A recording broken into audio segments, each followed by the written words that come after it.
여러분, 사람은 누구나 할 것 없이 대대로 부자가 되고 싶고, 또 대대로 권세를 가지고 싶고, 대대로 학벌이 좋고 싶을 것입니다. 그렇지 않습니까? 여러분이 혹시 조금 남보다 부자라고 생각합니까? 그러면 자식도 부자가 되고, 그 밑에 손자, 손녀도 부자가 되고, 대대로 부자가 되고 싶어 할 겁니다. 어떤 사람이 권세를 가졌습니까? 그 권세가 대대로 이어지기를 바랄 것입니다. 그런데 그런 일은 없습니다. 절대로 없습니다. 우리는 대대로 권세가 있고 대대로 부자가 되기를 원하지만 그런 일은 절대 없습니다. 그래서 그런 꿈은 갖지 마시기 바랍니다. 나도 부자고, 내 자식도 부자고, 내 손자, 손녀도 부자고, 그 아래도 부자고, 나도 권세가 있고, 내 자식도 권세가 있고, 그 아래도 권세가 있고, 그렇게 대대로 다 그렇게 되기를 우리는 누구나 할 것 없이 꿈꾸는데, 그런 꿈들은 꾸지 마시기 바랍니다. 왜냐하면, 인간이 만약에 그렇게 된다면, 그들은 100% 교만할 수밖에 없습니다. 하나님은 인간 안에 있는 그 교만의 죄성을 알고 있기 때문에 인간에게 그렇게 행하지 않습니다. 뿐만 아니라 만약에 그렇게 한다면 하나님은 공평하지 않은 분이 될 것입니다.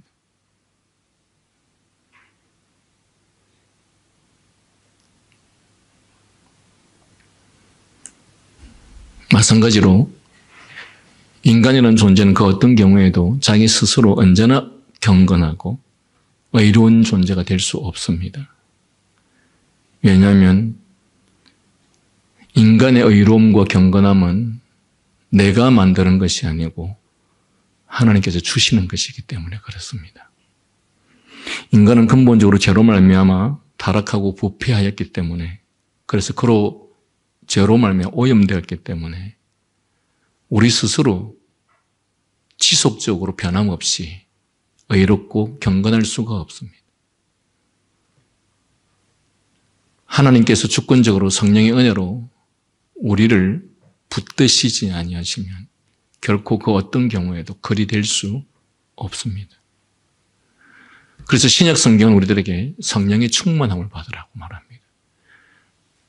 왜냐하면 우리 안에 계시는 성령께서만이 그렇게 하실 수 있기 때문에 그렇습니다.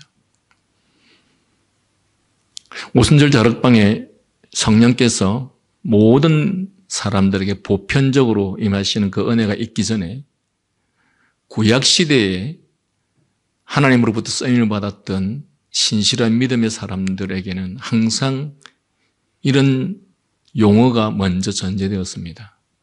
하나님의 영이 그와 함께 하였더라. 구약시대에 수많은 신실한 믿음의 사람들이 그런 믿음의 삶을 살았던 것은 하나님께서 하나님의 영을 그들에게 부으셨기 때문에 그랬다고 말합니다. 다윗이 믿음의 삶을 살 때 하나님께서 하나님의 영이 그와 함께 하였기 때문에 그랬고, 노아가 믿음의 삶을 살 수 있었던 것은 하나님의 영이 그와 함께 하였기 때문에 그랬다고 말합니다. 다시 말하면 인간 스스로는 그 어느 누구도 지속적으로 경건하고 의로울 수 있는 존재는 아무도 없습니다. 왜? 죄로 말미암아 부패하게 된 인간은 부와 명성과 건설도 그렇겠지만 마찬가지로 의롭고 경건한 삶을 살게 되면 그것조차도 본인이 스스로 의로워서 본인이 스스로 노력해서 그렇게 된 줄로 착각하게 되어 있습니다. 그래서 하나님께서는 개인의 삶 속에서도 순간순간 때때로 우리들에게 고난을 통해서 내가 누구인지 또 내 스스로는 그렇게 될 수 없는 존재인지를 깨닫게 하십니다. 그래서 한 개인의 삶을 돌아보더라도 일평생 경건하고 의롭게 살았던 사람은 어디에도 없습니다. 성경에 보니까 요셉은 의롭지 않게 살았던 경우가 있었다는 내용들이 성경에 보니까 없고, 다니엘의 인생을 보니까 다니엘의 인생 속에는 그런 게 없었지 않느냐라고 말할지 모르겠습니다. 여러분, 성경을 기록할 때는 성경의 기록 의도가 있습니다.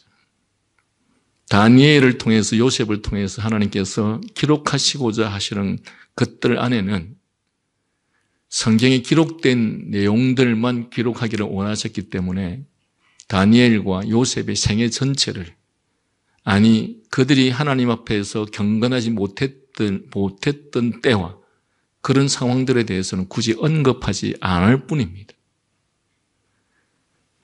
만약에 그들이 일평생 경건하게 살았다면 그 또한 하나님께서 전적으로 역사하셔서 일평생 그들과 함께 하셨기 때문에 그랬을 수 있을 것입니다. 마태, 마가, 누가, 요한복음에 예수 그리스도께서 행하신 수많은 기적들과 능력들이 나타나 있습니다. 그런데 그것들이 예수님께서 이 땅에 오셔서 행하신 기적과 능력들이 전부냐? 아닙니다. 예수 그리스도의 신성과 능력과 하나님 되심에 대해서 나타내고자 하는 것들만 따로 뽑아서 성경에 기록되어 있습니다. 다시 말씀드리고자 하는 것은 인간 어느 누구도 일평생 경건하고 의로울 수 없습니다. 그래서 우리는 성경 속에 등장하는 수많은 믿음의 사람들의 경우들을 살펴보면 그들 가운데 늘 고난이 있었음을 볼 수 있습니다. 그리고 그럴 때마다 자기 자신들을 돌아보았던 것을 볼 수 있습니다. 여러분, 한 사람 개인의 삶이 그렇다면 역사적으로 하나의 민족과 국가가 수백 년, 수천 년 권력을 쥐고 존재할 수 있다고 생각하는가? 마찬가지입니다. 어느 국가, 어느 민족, 어느 나라도 수백 년, 수천 년을 지속적으로 권력과 경제적 부를 함께 동반할 수 없습니다. 왜? 그렇게 되면 어김없이 인간은 집단적으로 부패하게 되어 있기 때문에 그렇습니다. 제가 늘 말씀드리지만 구약 이스라엘이 그들에게 부요와 풍요와 평안이 왔었을 때 그들은 집단적으로 부패하지 않았던 때가 단 한 번도 없습니다. 정말이지 단 한 번도 그런 일은 없습니다. 그리고 그들이 부패하고 타락했었을 때 그들은 안식일을 더럽혔고 그리고 자신들이 우상이었습니다. 오늘날 우리 시대에 경제적 풍요로움과 부가 점점 늘어나고 그리고 먹을 것, 입을 것, 즐길 것들이 많으니 오늘 우리 시대에도 자기 자신들이 그리스도인이라고 하는 자들이지만 그들은 안식일을 더럽히는 삶을 살고 있는 것이 곳곳에서 드러나고 있습니다. 그러면서 우리는 그때마다 하는 표현들이 상황 논리를 이야기를 합니다. 그럴 수밖에 없었다. 성경에서 가장 믿음이 없는 사람들이 그리고 믿는 사람들 중에서 가장 세속적인 사람들이 하는 표현이 그럴 수밖에 없었다라면서 상황 논리를 이야기를 합니다. 믿음은 환경과 상황으로 변명하지 않습니다. 믿음은 그것이 하나님의 말씀이면 그 말씀대로 무조건 순종하는 것이 믿음입니다. 이런 이유 때문에 저런 이유 때문에 할 수 없다라고 하는 것은 불신자들이 하는 표현이고 불신자들이 하는 고백입니다. 하나님께서는 우리의 그런 상황들을 모르셔서 우리들에게 하나님의 말씀과 명령을 요구하시느냐? 결코 그렇지 않습니다.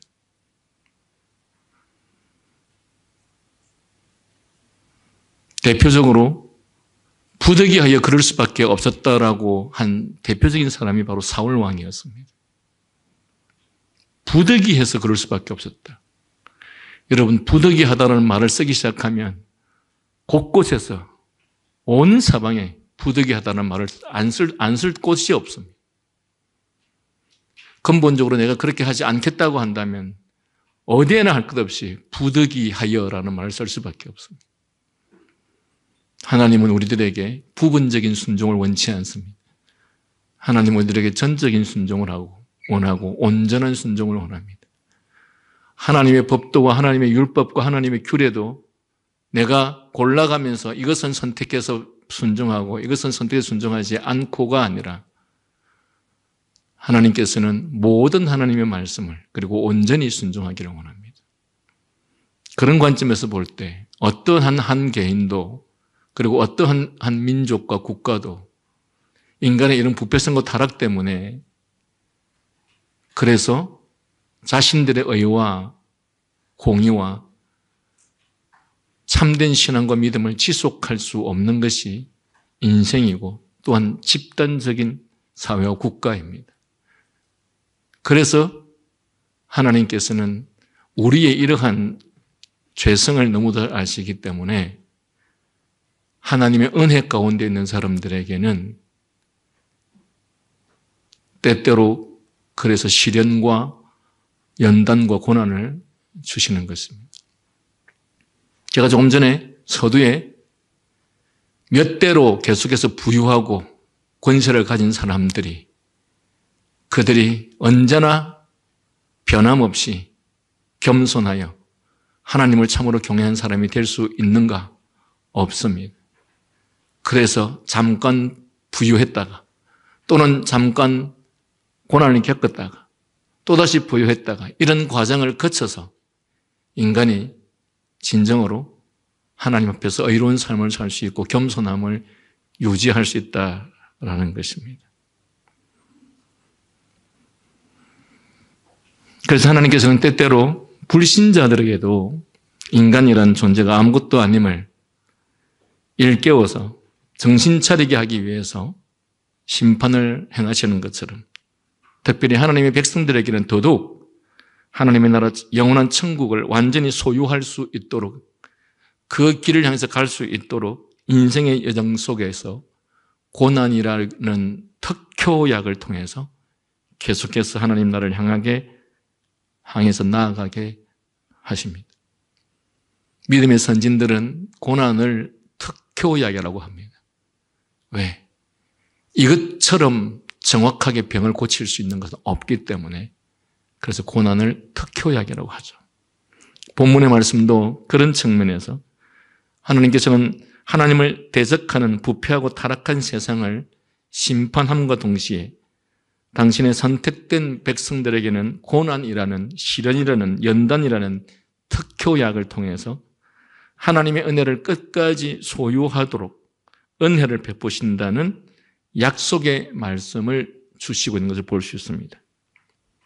본장 14장은 본서 전체의 결론으로서 하나님의 구속사역의 완성을 극적으로 묘사하고 있습니다. 이런 맥락에서 이 본장은 먼저 1차적으로는 약 500년 후에 이스라엘을 향한 심판과 은혜를 말함과 동시에 그리고 그 이후에 2차적으로는 그리스도의 재림과 역사의 마지막 시점에 이루어질 일들을 예언의 형태로 기록하고 있는 말씀입니다.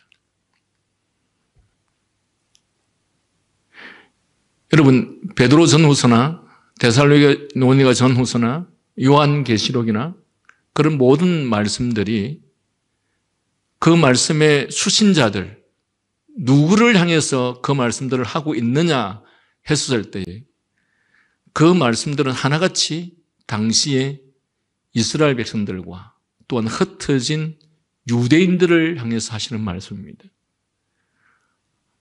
세례 요한이 하나님의 나라가 가까웠다라고 말할 때 그 하나님의 나라가 가까웠다라고 하는 그 말씀의 대상이 오늘날 2000년 후에 살아가고 있는 우리들에게 하신 직접적 말씀이 아니고 바로 그 예수님 당시에 예수님을 쫓아다녔던 그들에게 세례 요한이 고백했던 말씀들입니다. 다시 말하면 모든 신약 말씀들은 1차적으로는 그 시대의 사람들입니다. 그런데 그것이 그 시대의 사람으로만 국한되는 것이 아니고 2차적으로는 종말을 살아가는 우리들에게도 해당된다는 말씀입니다. 서가랴의 말씀도 그런 측면에서 동일합니다. 선지자는 그리스도께서 재림하는 여호와의 날이 이럴 때에 여호와께서는 남은 자를 구원하실 것이라고 말씀하셨습니다. 동시에 예루살렘에서 솟아나는 구원의 축복의 구원과 축복의 시냇물이 온 땅 위에 특히 본장 12장부터 시작된 미래에 있을 이스라엘의 회복을 결론 짓는 장으로서 이미 언급된 모든 민족에 대한 심판 12장과 이스라엘의 미래에 있을 완전한 회복을 하나님의 구속 역사의 최종적인 모습으로 그리고 있는 것이 바로 이 14장의 내용입니다. 그래서 이 14장은 먼저 전반부와 후반부를 나눌 수 있는데 전반부는 1절에서 11절 내용으로서 메시아의 임재와 그 왕국의 수립에 대한 예언을 소개하고 있는 것이 전반부고 두 번째로 이스라엘 대적들에 대한 하나님의 징계와 이스라엘이 궁극적으로 성결하게 될 것을 예언하고 있는 후반부로 그렇게 구성이 됩니다.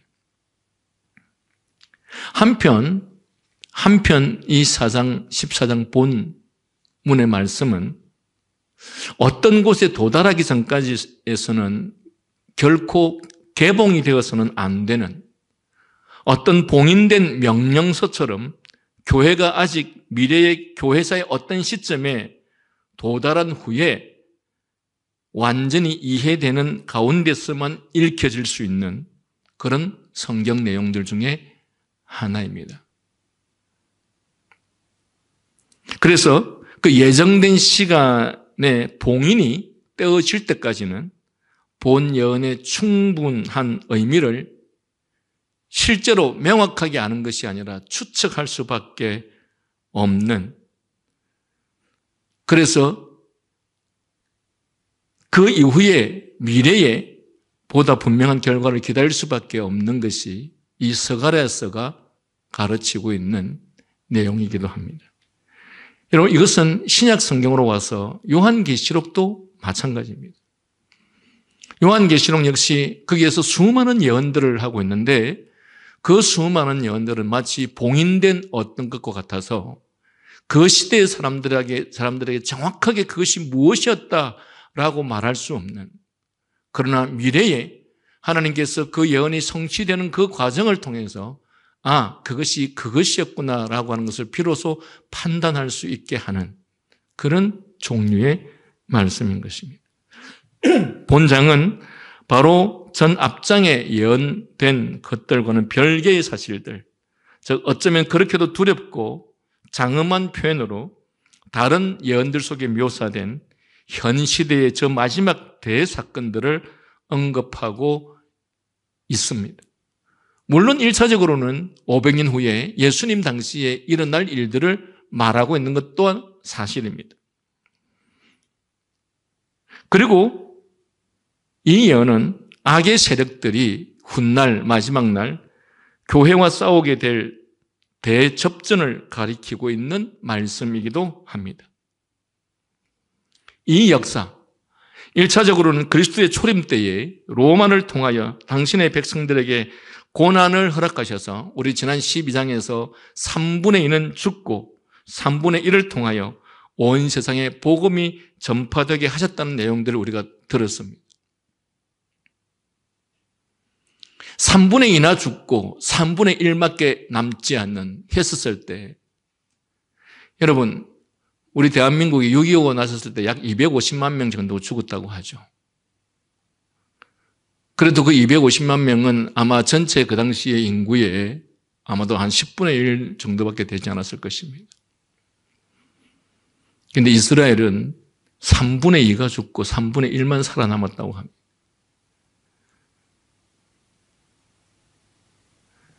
뒤에 본문에서 그런 내용들을 언급하지만, 여러분, 우리가 그 역사와 관련된 영화들을 보면 나라가 나라를 침략할 때 어떤 일들이 일어납니까? 어떤 일들이 일어나죠? 전부 다 불태워버리죠. 그리고 가장 비참한 사람들이 누굽니까? 부녀자들과 아이들입니다. 얼마나 많은 부녀자들이 강간을 당하는지 모릅니다. 그리고 무참하게 죽여버립니다. 그런데 이런 일들이 역사 속에서 항상 있어 왔습니다.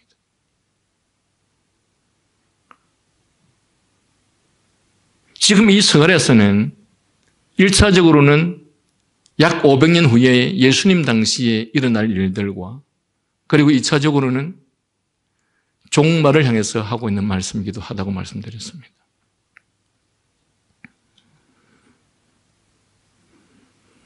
그런데 하나님께서는 그런 방법을 통해서 남은 3분의 1을 통해서 온 세상에 복음이 전파되게 하셨습니다.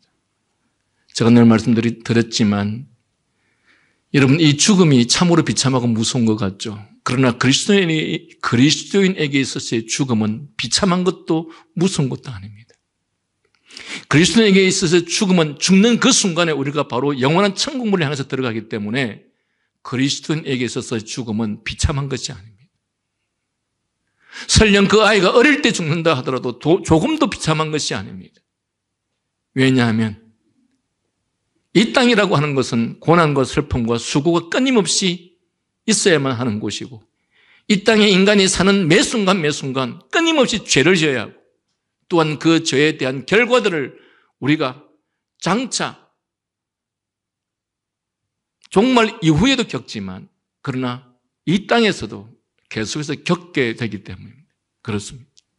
그런데 하나님께서 어떤 사람을 조금 더 일찍 부르셨다면 그 모든 고통과 수고와 죄로부터 우리를 구원해 주시는 것이기 때문에 그래서 그리스도인의 죽음은 결코 슬픔이 아니라는 것이죠.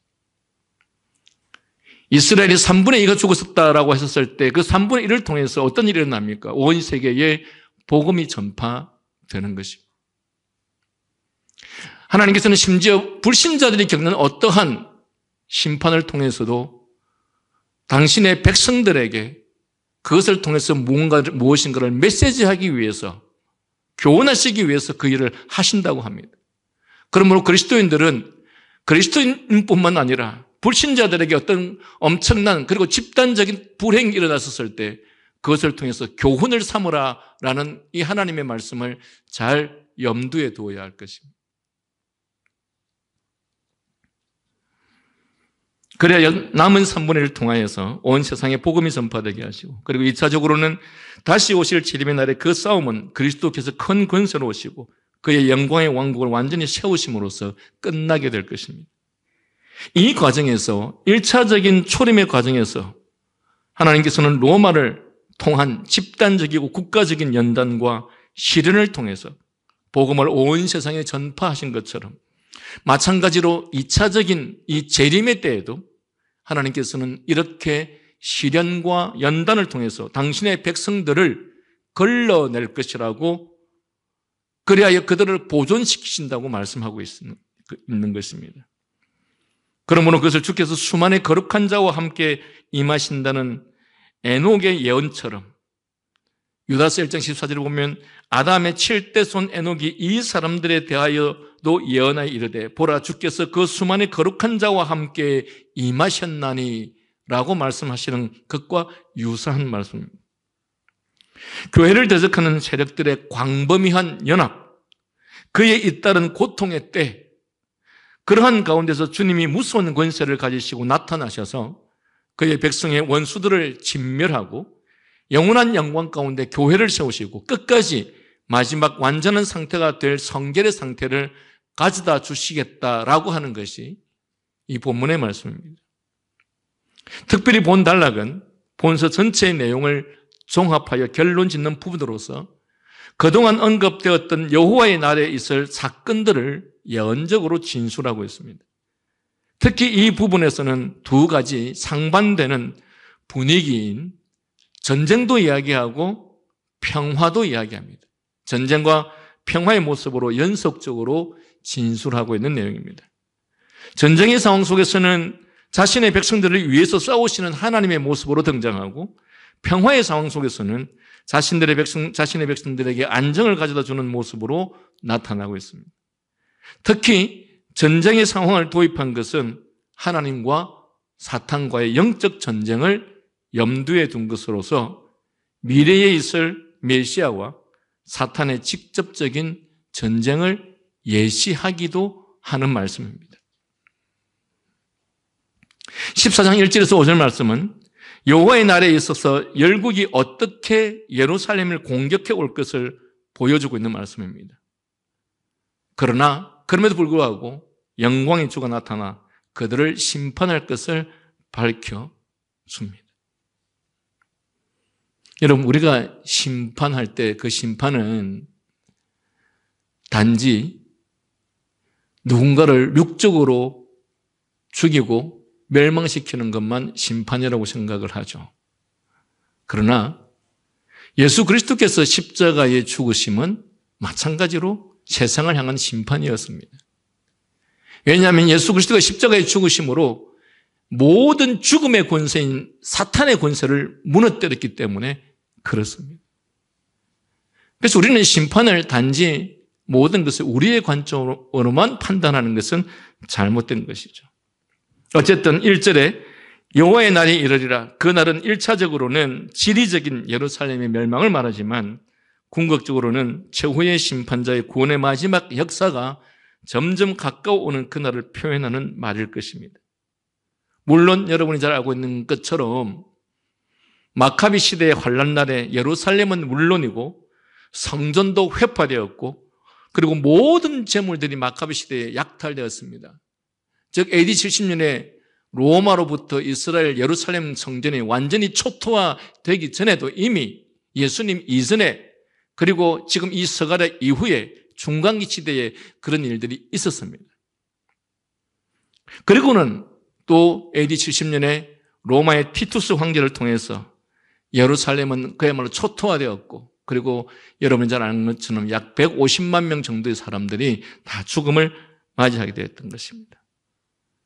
그러나 그것들은 그 당시에 일어났던 그러한 일들은 모두 하나님의 백성들의 마지막으로 이겨야 할 최후의 환란의 예표들로 보여준 것이라는 것을 또한 기억해야 할 것입니다.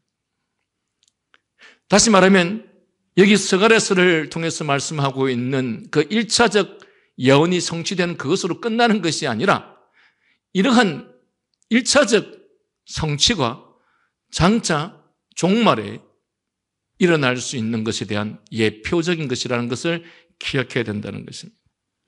하나님의 나라를 대항하며 하나님의 백성들을 핍박하는 불법의 사람, 곧 멸망의 아들들은 그 이후 어느 시대나 그치지 않았습니다. 로마 시대만 이런 일이 있었던 것은 아니었다는 것입니다. 그 이후에도 기독교 복음이 전파되는 곳에서 교회가 세워지는 곳에서는 이런 일들이 얼마나 많이 있었는지 모릅니다. 여러분, 러시아에서는 기독교인들을 박해하는 과정 속에서 탱크로 사람들을 갈아버렸습니다. 탱크가 지나가면 뭐만 남아있는지 아십니까? 사람 표만 남아있습니다. 아무것도 없고.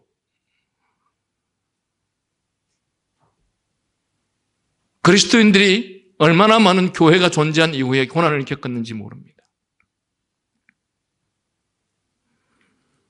그리고 종말에 그들은 이 사탄의 세력들은 하나님의 성전에 앉아 스스로 하나님이라 하며 성도들을 핍박할 것이며 때를 따라 그들의 소유를 약탈할 것입니다.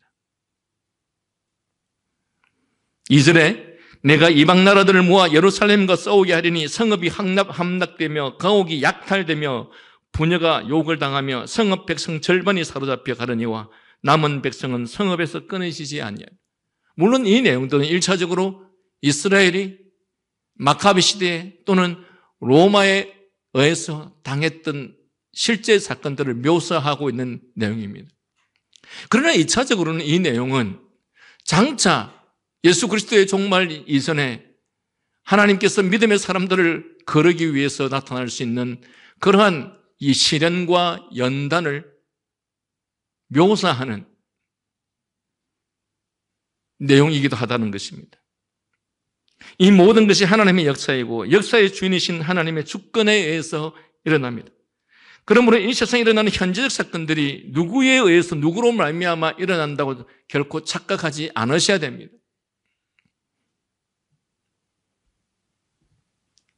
하나님의 백성들이 만약 이렇게 고난과 시련과 연단을 겪게 된다면 그건 역시 하나님의 주권적 역사의 도구일 뿐입니다. 그리스도인이라면 언제나 성경의 관점에서, 역사의 주관자이신 하나님의 관점에서 세상을 바라보아야 합니다. 제가 성경 공부하면서도 그런 말씀을 자주 나누지만, 여러분, 이 세상이 하나님의 주권에 속해 있습니다. 하나님의 주권이 어디까지 미치냐 했었을 때, 공중에 나는 새 한 마리도 하나님의 허락 없이 떨어지지 아니하고, 하나님께서는 우리의 머리털 하나까지 다 재심하시고, 그리고 우리의 마음의 심령까지 다 파악하고 살피시고 계시는 하나님이시라고 말씀하십니다. 그렇다면 우리가 살고 있는 이 역사의 현장 속에서 일어나는, 그것도 한 개인이 아닌 집단적인 어떤 큰 사건이 일어나는 그것이 어떻게 인간의 실수나 인간의 잘못이나 인간의 의도에 의해서 일어날 수 있느냐? 결코 그럴 수 없습니다. 이 모든 것은 하나님의 주권 역사 속에서 일어나는 것입니다. 여기 성읍이 함락되며 가옥이 약탈되며 부녀가 욕을 당하며 성읍 백성이 사로잡혀 가려니와, 이런 일들은 실제로 있었고 또 이후에 얼마든지 일어날 일들을 말하고 있는 것입니다. 앞서서 먼저 이러한 일들은 아시리아가 북이스라엘을 침략했을 때 일어났었고, 바벨론이 남쪽 유다를 침략했을 때 이런 일들이 일어났었고, 그리고 이스라엘이 로마에 의해서 침략당했었을 때 어김없이 일어났던 일들입니다. 그리고 이런 일들은 얼마나 끔찍한 일들이었습니까? 이러한 끔찍한 일들은 역사 속에서 이후에도 계속해서 일어날 수 있다는 말입니다. 그렇다면 하나님께서 그러한 시험의 때를 허락하시는 이유는 무엇 때문입니까? 그것은 우리가 앞에서 본 바대로 은같이 연단하며 금같이 시험하기 위함이라고 말씀하십니다. 다니엘도 선지자도 같은 뜻의 말로서 정결케 되며 희게 되어 마지막 때까지 이르게 하기 위함이라고 다니엘서 11장을 통해서 말씀하고 있습니다. 그러나 그것은 오래 계속되는 것이 아니라 반드시 작정한 기한이 있다고 말씀합니다. 4절에 그날에 그의 발이 예루살렘 앞 곧 동쪽 감람산에서 서칠 것이요, 감람산은 그 한가운데가 동서로 갈라져 매우 큰 골짜기가 되어서 산 절반은 북으로 절반은 남으로 옮기고, 그리스도께서는 시온산이 아니라 감람산에 서실 것이라고 말씀합니다. 왜 감람산이냐? 먼저 감람산은 예루살렘의 동쪽이라는 점에 위치해 있습니다. 에스겔의 예언에도 보면 이스라엘의 영광이 동편에서부터 온다고 말씀하고 있고, 또 11장 23절에 여호와의 영광이 성읍 중에서부터 올라가서 성읍 동편 산에 머물고라고 표현합니다. 그런데 이러한 모든 말씀들은 이 서가랴의 본문과 다 연결되는 말씀으로서 동편산은 곧 감람산을 말하고 있는 것입니다. 또 예수님께서도 마태복음 24장 27절에서 그의 재림에 관해서 말씀하실 때 번개가 동편에서 나서 서편까지 번쩍임같이 인자의 임함도 걸어하리라고 하셨는데, 그건 역시 감람산에 먼저 주님께서 오시게 될 것을 말함이라고 합니다. 또 그가 예루살렘에 입성하게 될 때 많은 군중들이 일어나 호산나를 외치던 그때도 바로 감람산을 지나오셨던 것이었다면, 영광스러운 재림의 장소 역시 감람산이 되는 것은 매우 자연스러운 것이라고 말할 수 있을 것입니다. 그래서 경건한 설교자였던 마이아라는 분은 단정적으로 말하기를, 예수님의 초림의 장소를 여자적으로 밝혀주신 것을 믿는다면 그 재림의 장소도 그렇게 믿는 것이 당연한 것이라고 고백했던 것입니다. 그런데 여기 감람산은 사실은 이 서가랴 전체가 우리들에게 말씀하고 있는 것처럼 상징적으로 사용된 말씀입니다. 감람산이 예루살렘과 같이 상징적으로 보기를 원하는 것은 서가랴서의 내용 전체가 사실은 상징적으로 말씀하고 있기 때문입니다. 특별히 14장은 많은 고유명사들이 상징적으로 사용되기도 하고 있습니다. 그러므로 예루살렘이 교회와 성도들을 상징하는 말이라면 아마도 감람산 역시 그와 반대로 세상과 이방을 상징하는 말일 것입니다. 서가랴 선지자는 여호와의 날이 오면 하나님께서는 이전에 이스라엘을 위해 싸우신 것처럼 예루살렘을 약탈한 이방 나라들을 치실 것이라고 3절에서 말하고 있습니다. 이 말씀은 하나님께서 이스라엘을 도우셔서 여러 전쟁에서 이기게 하신 일들을 기억나게 합니다. 여러분, 이스라엘 백성들이 출애굽했을 때 어떤 일들이 일어납니까? 이스라엘이 출애굽하고 난 이후에 이스라엘은 애굽의 군사들과의 싸움에서 이기는 승리하는 장면을 볼 수 있죠. 아말렉과의 전쟁에서 승리하는 모습을 볼 수 있죠. 여호수아에서는 가나안 족속과의 싸움에서 승리하는 것을 볼 수가 있습니다. 특히 여리고성 사건은 그야말로 있을 수 없는 사건이죠. 그러한 사건들을 통해서 모든 전쟁은 하나님께 속해 있다는 사실을 우리에게 가르쳐 주시기도 합니다. 그리고 사사기에서도 기드온의 300명의 군사들을 통해서 미디안의 13만 명이 넘는 사람들과 전쟁에서 승리하는 이런 모든 모습들은 여호와 하나님께서 우리와 함께 하셨을 때 그 누구도 우리를 이길 수 없다는 사실을 말씀하는 것이죠. 그런데 이러한 승리가 하나님의 백성들에게 연단과 시련의 과정을 통해서 그리고 그 정한 기한을 통해서 결론적으로 궁극적으로 하나님께서 우리에게 승리를 가져다 주시며 또한 승리케 해주시겠다는 예언의 말씀을 이 스가랴서를 통해서 우리들에게 말씀하고 있는 것입니다. 즉 선지자 스가랴는 과거에 당신의 백성을 위해서 일하셨던 하나님을 기억하면서 앞으로도 하나님께서 이스라엘을 도우실 뿐만 아니라 그들의 대적과 원수가 되셔서 싸우심으로 반드시 승리하게 될 것을 확신하였던 것입니다.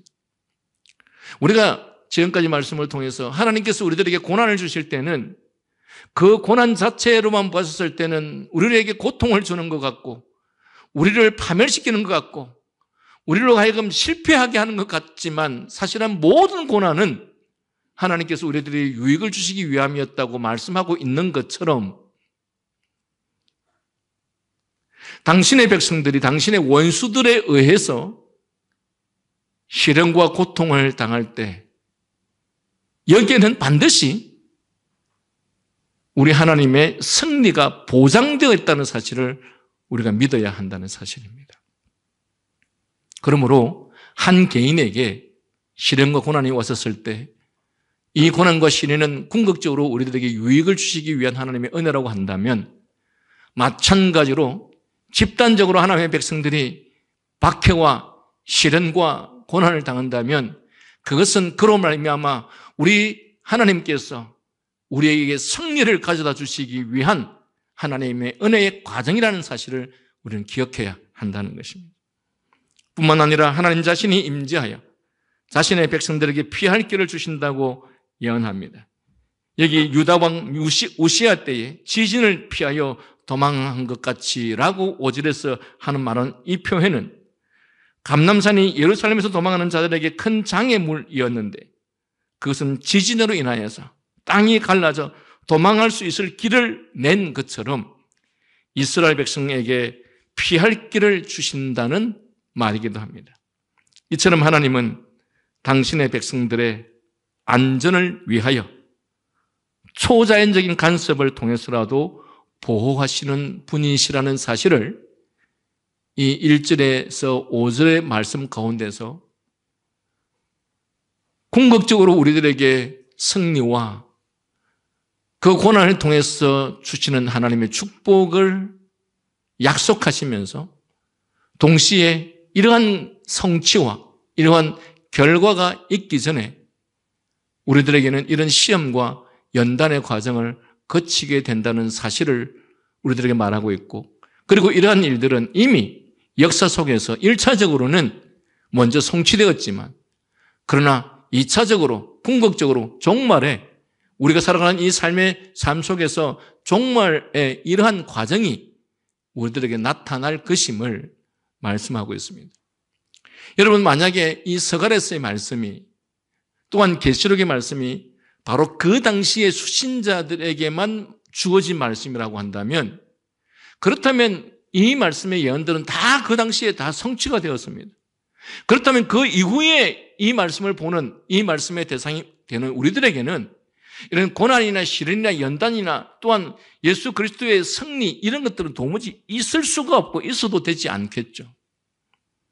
그러나 역사 속에서 우리가 경험하고 알고 있는 것처럼 이스라엘 백성들이 로마에 의해서 그 심판을 당한 이후에도, 그리고 복음이 세상 곳곳으로 흩어지고, 그리고 교회 시대가 열린 이후에도 세상 곳곳의 교회들은 이와 같은 시련과 연단의 과정들을 거쳐왔던 것이 사실이고, 그리고 2000년이 지난 오늘날 이 시대에 대한민국 땅에도 1900년대 초기에 이런 일들은 교회 속에서 얼마든지 일어났던 일들이었다는 것입니다. 그러므로 당신의 백성들에게 이런 모든 고난과 시련은 이미 이전에 끝난 것으로 여기서는 안 될 것이고, 결국은 궁극적으로 그리스도의 종말이, 재림이 완전히 오기 전까지는 이러한 삶의 과정들이 얼마든지 연속될 수 있다는 사실들을 우리가 기억하면서, 그러나 그러한 것들이 우리에게 주어졌을 때 결코 당황하지 않아야 하고 불안해하고 염려하지 않아야 할 것은, 그 모든 고난과 시련을 허락하신 분이 바로 우리 하나님이시기 때문에 그것을 끝내고 완성시키는 분도 역시 우리 하나님이시라는 사실을 기억하면서, 그것이 우리에게 개인적으로 오든 집단적으로 오건 간에 우리는 믿음을 잃지 않아야 될 것이고, 또한 주님께서 궁극적으로 이 모든 일에서 승리하실 것이라고 하는 기대와 소망 역시도 잊지 않아야 된다는 사실을 이 말씀을 통해서 여러분이 반드시 기억할 수 있으시기를 바랍니다. 기도하겠습니다.